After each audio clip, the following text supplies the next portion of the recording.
Hi Upendra. I'm going to show you how to remove the error that you're getting in your program.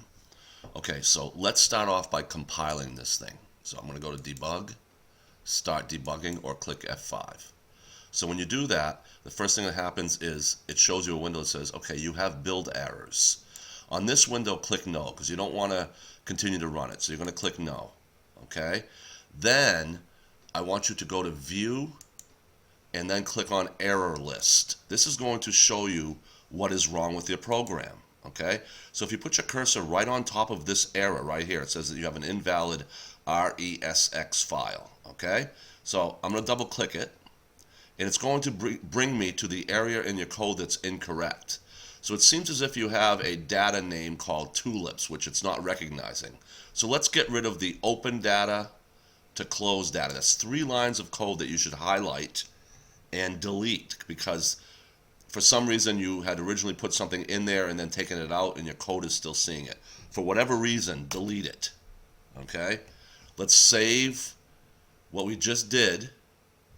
Go back to your form designer. Now, when we F5 it or compile it, it should run. Okay? Here's your program. It now runs because you got rid of the error. Okay? Now I'm going to close it, and I'm going to put some code in the button 1 that says joke 1. Okay? So again, this is the same information that I gave you in the last video, except I'm gonna put the actual code. So I'm gonna double click button 1, and again it brings me to the button 1 area of the code, and I'm going to actually put the code that's going to make the button tell the joke. Okay, so in order to do that, I'm going to open up the Word document that I gave you that has the actual code. Okay, so we don't need anything except the code itself. We have all the private system void, we have the open and close bracket. So I'm just going to copy this code right here. Control C to copy it. Okay, so now I'm going to paste the code. And the reason why I have an underline here is I believe your text box begins with a capital T. So I'll open the capital T. Oh, okay, your program, Visual Studio 2012, does not put the curly brackets, so I'm going to have to put those in. And close the curly bracket, and that should take care of the underlines. And it didn't. Okay, Upendra, I paused the video for a few minutes to figure out what was wrong, and I realized that you're using a different version of Visual Studio. You're using 2012, and in class I showed you Visual Studio 2010.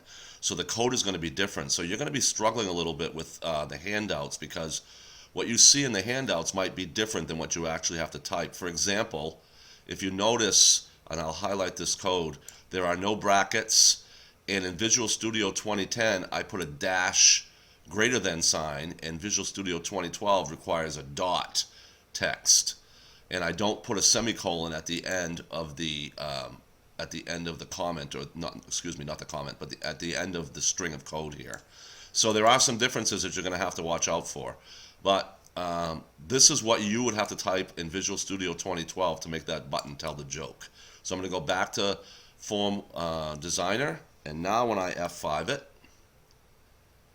here's the joke machine program running, and when I click on joke 1, it puts the joke in the text box. I hope that helps you, Upendra, and please get back to me again if you're still having problems. Thank you.